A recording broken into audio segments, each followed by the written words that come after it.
La Reine du ciel dans le royaume de la divine volonté. Prière à la Reine céleste.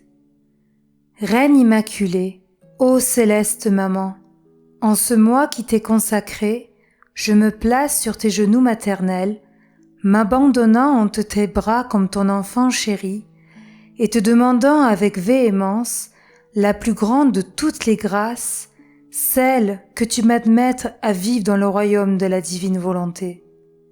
Sainte Maman, toi qui es la reine de ce royaume, permets que j'y vive en tant que ton enfant, que ce royaume soit rempli de tes enfants. Je me confie à toi afin que tu y guides mes pas et que, soutenu par ta main maternelle, tout mon être vive constamment dans la divine volonté. Tu seras ma maman.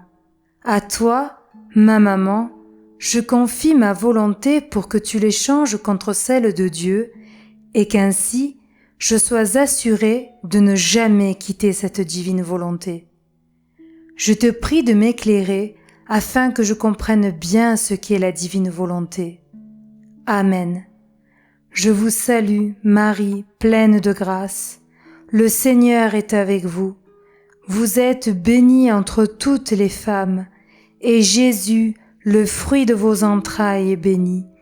Sainte Marie, Mère de Dieu, priez pour nous pauvres pécheurs, maintenant et à l'heure de notre mort.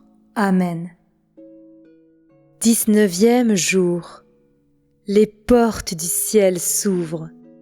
Le soleil du Verbe éternel envoie son ange pour informer la Vierge que l'heure de Dieu est arrivée. L'âme à sa céleste maman. Sainte maman, me voici de nouveau sur tes genoux. Je suis ton enfant qui désire être nourri de tes douces paroles. Elles seront pour moi un baume pour guérir les blessures causées par ma misérable volonté humaine. Ô ma mère, parle-moi, que tes paroles pénétrantes descendent dans mon cœur et y forment une nouvelle création, afin que germe à mon âme la semence de la divine volonté. Leçon de la Reine souveraine. Ma très chère fille, c'est justement pour cela que j'aime tant te parler des célestes secrets de la divine volonté. Je veux que tu connaisses tous les prodiges qu'elle peut accomplir là où elle règne totalement, ainsi que les grands dommages que subissent ceux qui se laissent dominer par leur volonté humaine. Cela avec l'espoir que tu aimeras assez cette divine volonté pour la laisser trôner totalement en toi, tout en abhorrant ta volonté humaine au point d'en faire le marchepied de la divine volonté. Maintenant, ma fille, écoute-moi bien. Je poursuivais ma vie à Nazareth, et la divine volonté continuait d'accroître son royaume en moi. Elle utilisait mes actions les plus petites, même les plus banales, comme tenir la maison en ordre, allumer le feu, balayer, en somme, tous les travaux habituels dans une vie familiale. Cela me permettait de sentir palpiter la divine volonté dans le feu, l'eau, les aliments, l'air que je respirais, bref, en toutes choses. Avec toutes mes petites actions, la divine volonté formait des mers de lumière, de grâce, de sainteté, car partout où elle règne, la divine volonté fait des choses les plus petites des cieux nouveaux d'une beauté enchanteresse. Étant immense, elle ne sait pas faire de petites choses. Et par sa puissance, elle donne de la valeur aux choses les plus simples en faisant d'elles des choses grandioses au point d'éblouir le ciel et la terre. Tout devient saint, tout devient sacré pour qui vit dans la divine volonté. Fille de mon cœur, écoute-moi bien. Plusieurs jours avant que le Verbe descende sur la terre, j'ai pu voir le ciel s'entr'ouvrir et le soleil du Verbe divin se tenir à son entrée, comme à la recherche de la personne vers laquelle il allait prendre son envol pour en devenir le céleste prisonnier. Oh, comme il était beau de le voir aux portes du ciel comme un veilleur, une sentinelle, à la recherche de l'heureuse créature qui allait accorder son hospitalité à son Créateur. Les divines personnes ne regardaient plus la terre comme un endroit inhospitalier, parce qu'il s'y trouvait la petite Marie, possédant la divine volonté. Elle constituait un royaume divin où le Verbe pourra descendre en toute sécurité, comme dans sa propre demeure, et où il trouvera un ciel décoré d'une multitude de soleils provenant de la multitude des actes accomplis dans mon âme par la divine volonté. Débordante d'amour, la divinité enleva le manteau de sa justice qu'elle portait à l'égard de ses créatures depuis tant de siècles et le remplaça par un manteau d'infinie miséricorde. De plus, elle décréta la descente du Verbe sur la terre, l'heure de ce grand événement étant venue.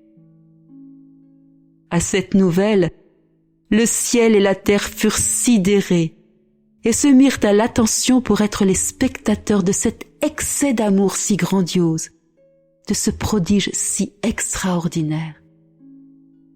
Quant à moi, je me sentis brûlante d'amour, et me faisant l'écho de l'amour de mon Créateur, je voulus former un immense océan d'amour dans lequel le Verbe pourrait descendre sur la terre.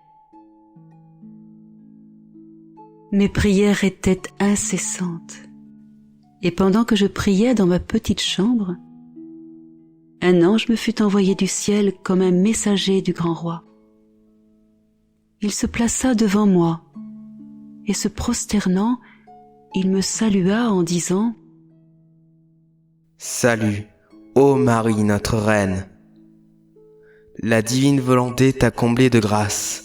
Elle a prononcé son fiat pour que descende sur la terre le Verbe divin. Il est prêt, il est derrière moi, mais il désire ton fiat pour que s'accomplisse en toi son fiat. » Devant cette annonce si sublime et tellement désirée par moi, bien que je n'avais jamais pensé être l'élu, je fus stupéfiée et j'hésitai un moment. Mais l'ange du Seigneur me dit « Notre reine, n'aie pas peur, tu as trouvé grâce devant Dieu, tu as conquis ton Créateur. Aussi, pour que la victoire soit complète, prononce ton fiat. » Je prononçai mon fiat.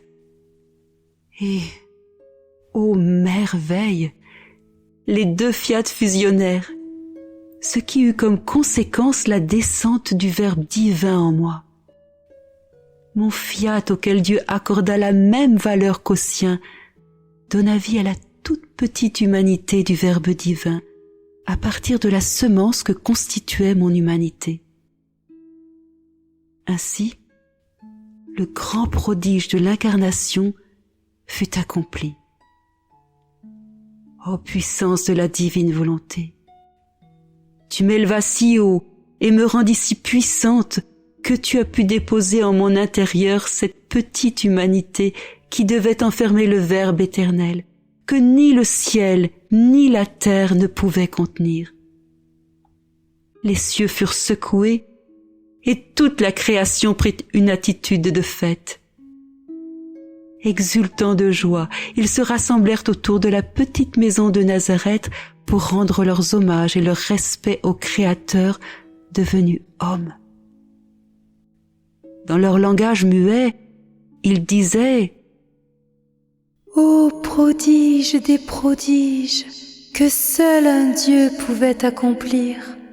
L'immensité est devenue petite, la puissance s'est faite faiblesse, la grandeur inaccessible s'est abaissée à s'enfermer dans le sein d'une vierge. Elle est à la fois petite et immense, puissante et impuissante, forte et faible. » Ma chère fille, tu ne peux comprendre ce que ta maman ressentit pendant l'acte de l'incarnation du Verbe.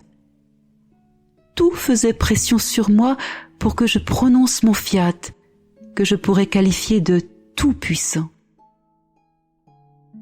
Ma chère fille, écoute-moi bien. Combien tu devrais avoir à cœur de toujours accomplir la divine volonté et de vivre en elle.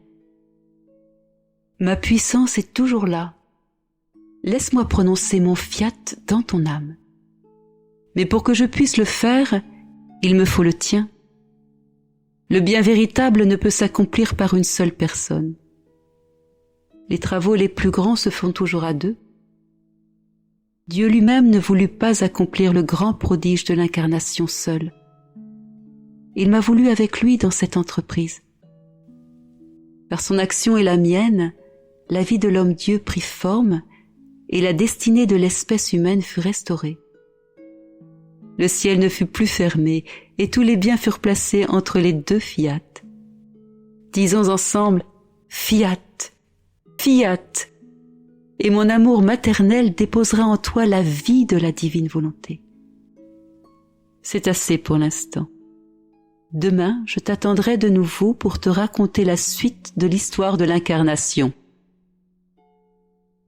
L'âme, belle maman, je suis abasourdie par tes si magnifiques leçons.